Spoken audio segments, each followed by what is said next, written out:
ئێمە دەمانەوێت گفتوگۆی زیاتر بکەین لەسەرەوەی کە لە هەرێمی کوردستان چۆن دەکرێت سوود لە وزەی نوێبووەوە وەربگرین یاخود چۆن دەکرێت کارەبا بەرهەم بێنین لەم بوارەوە. بەڕێز ئەندازیار محمود کەریم ئیسماعیل شارەزا لە بواری وزەی خۆر و وزەی با لە ستۆدیۆ لەگەڵ مامادە دەبێت. کاک محمود زۆر بەخێر بێت.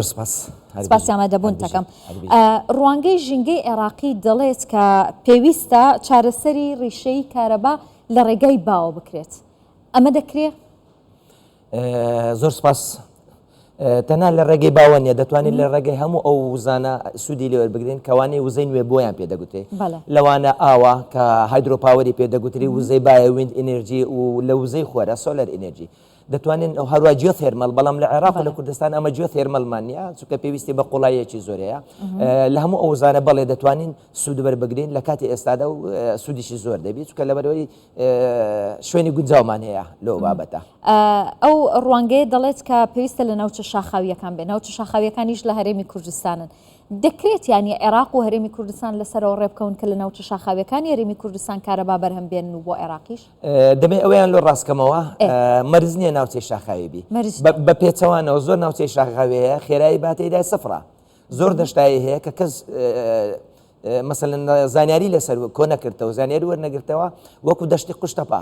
ئێستا لە هەولێر دەشتی قوشتەپە دەشتایە نە زوور جێلێنە نەچالەیە، بەڵام خێرایەکی بای زۆر باشمان هەیە. ناوچە شاخاویەکانیش بەڵێ هەندە شوێن هەیە، بەڵێ دەبی جیهازی دابنی بەلایەنی کەم بۆ ماوەی 1 ساڵێک زانیاری لەسەر شوێنە کۆکەیەوە، بەڵێ هەندە شوێن زۆر گونجاوە، بەڵام هەندێک شوێن نەخێر هیچ سوودێکی نییە. ئەو ناوچانی کە گونجاون لە هەرێمی کوردستان من هەندێکیانم باس کرد، بەڵام کوێتر هەن کە دەکرێت سوودیان لێ وەربگیرێ بۆم بابەتە؟ خۆی لە ڕاستیدا ئەمە لە ساڵی 2002 دەستمان بە وەزارەتی کارەبا دەستمان بە لێکۆڵینەوە کرد، تاوەکو ئێستا ڕوپێوی 31 شوێنمان کردیە. لەو 31 شوێنە 20 شوێنمان هەڵبژاردەیە کە گونجاوە. گونجاویەکەی لە چی؟ یعنی خێرایی بە لە 4 متر بەرەو زیاترین، لە 4 متر بۆ 6 متر خێرایی بامانەیە لە یەک چرکەدا.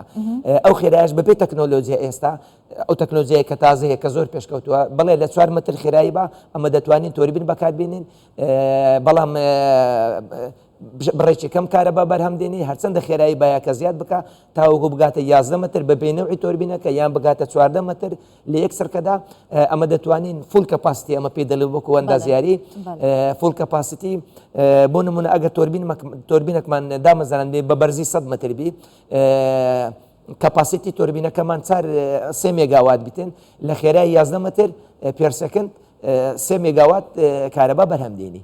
تێچووەکەی زۆرە وەڵڵاهی ئینیشیال کۆست تێچووی سەرەتایی هەیە، بەڵێ تێچووی سەرەتایی زۆرە، بەڵام دوای ئەوە ئەگەر بینە سەر وزەی خۆر نەخێر هیچ تێچووەکی نییە، هیچ کێشەکی نییە، بەڵام وزەی با بەڵێ نەوعەنما تێچووی هەیە، پێویستی بە سیانە و چاکسازی هەیە.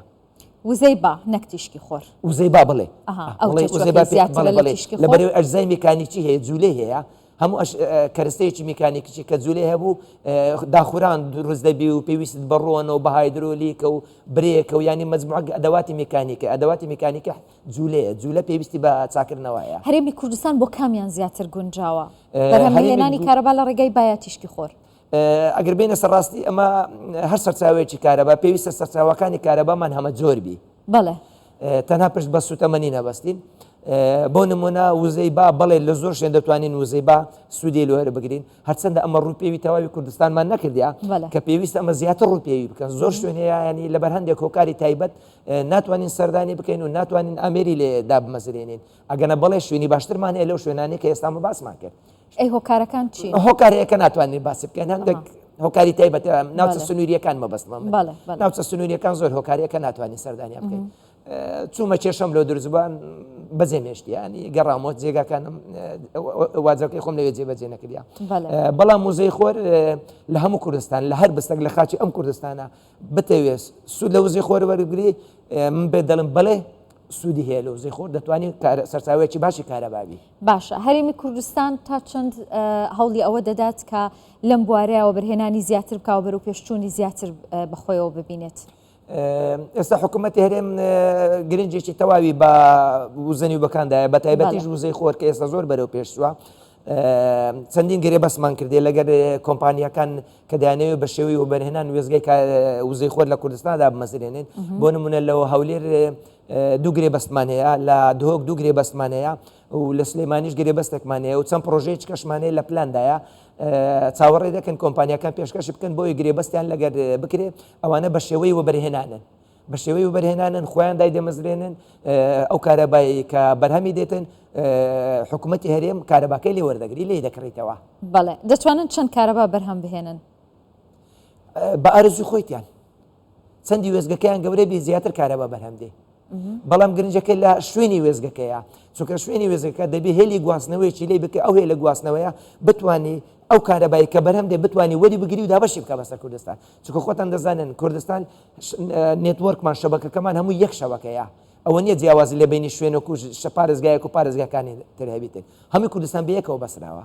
باشە کاک محمود ئەگەر کەمێک باسی عراق بکەین ینی دۆخی کارەبای عراق لە دۆخێکی زۆر خراپدا بەردەوام خۆپیشاندانە لە بەغدا بۆ نمونە 14 کاتژمێر بێکارەبان کە پایتەختی ئەو وڵاتەیە بۆچی عراق بیر لە بەرەمێنانی کارەبا ناکاتەوە بە وزەی پاک حکوومەتی عراق بیری لەوە کردیتەوە بەڵام ئەمن هەرچەندە زۆر شارەزانی مەلەوان بەڵام ئەو معلوماتێکە من هەیتم لە بیابانەکانی ڕۆژئاوای عراق خێراییەکی باشەیە ئەگەر زروفەکەیان گونجاوی ئەوان دەتوانن بچن ئەجزەدا بنێن چونکە لە یاسای وزەیبا ئەتو پێویستە زانیاری لە هەر شوێنێک پێویستت پێ زانیاری کۆ بکەیتەوە بەلایەنی کەم بۆ ماوەی 1 ساڵ زانیاریەکان چین خێرایی باە ئاڕاستەی باە پلەی گەرمایە پاڵەپەستۆی هەوایە کەش و هەوایە تیشتی خۆرا پێویستە ئەو زانیارانە تێبی بەلایەنی کەم ئەو کاتە دەتوانی بڕیارێک بدەیت ئایا ئەو شوێنە گونجاو بۆ وزەیبا یا خۆ گونجاو نییە لە وزەی خۆریش بڵێ لە وزەی خۆر دەستیان پێ کردیا من چەند کۆبنەوەیەکم لەگەریان کردیان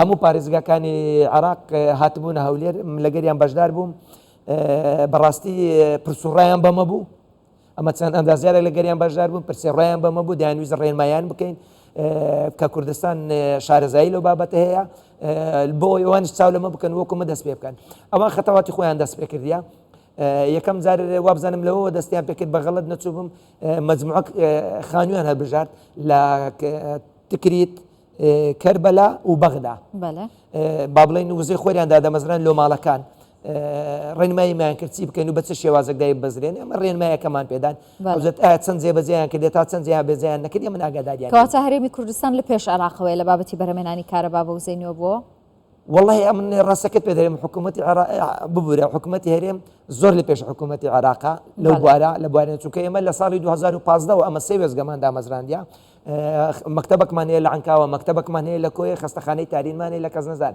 لە ساڵی 2015 هەتاوەکە ئێستا ئیش دەکات کێشەمان نەبوو حکوومەتی عراق دەستی پێ نەکرد بوو بەڵام ئێستا دەستی پێکرد بەڵام پێشبینی دەکەم ئەوان پێشمە بکەونەوە لەبەر ئەوەی ئەوان باری داراییان زۆر لەمە باشترا تەنها کێشە داراییەکەمان هەیەمە ئەگەر کێشەی داراییمان نەبێ ئێستا لەوانێ لە ڕێزی زۆر وڵاتی تربینەیە ئەو وڵاتانی کە زۆر پێشکەوتون لە ڕێزی وامە لە بواری وزەنێ بکات بەڵام کێشەی داراییمان هەیە بەڕاستی دەستخۆش بەڕێز زیار محمود کەریم ئیسماعیل شارەزا لە بواری وزەی خۆر و وزەی با زۆر بەخێربێی دەستخۆش هەر بژی زۆر سپاس دەستخۆش بێت.